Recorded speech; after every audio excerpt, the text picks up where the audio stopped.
Gender equality is a fundamental principle of EU law. But in this time of crisis, women are more often among the first fired and the last hired.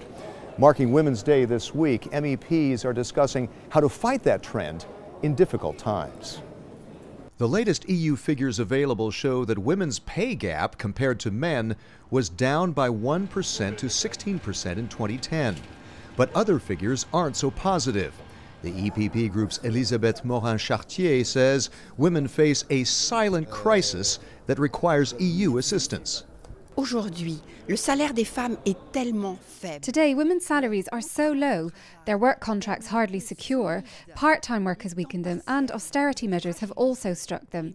So they are quietly withdrawing from their work themselves. Mrs. Morin-Chartier is a member of the Parliament's Women's Rights Committee. She authored a report approved in committee last month that urges authorities to use the European Social Fund and other support for women. It calls for more crèches and for member states to do more to help women-led startups. Le rapport dit aussi The report also says that we must use funds to return women or keep women in jobs. And that is very important. We have European funds to stimulate a policy that consolidates women in their work and maintains their employability.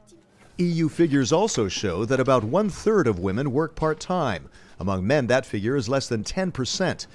The EPP group's Maria Gabriel says there are measures to fight that. That part-time work is often the result of some stereotypes that continue to see women unable to correctly carry out their professional functions when they decide to become mothers. But today we know there are instruments that will allow us to be able to overcome that. For example, new technology or working from a distance.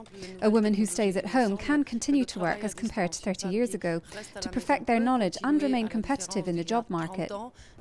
Also being discussed this week, gender parity in EU institutions, with an eye toward next year's European parliamentary elections. It's a key test of that fundamental principle of gender equality.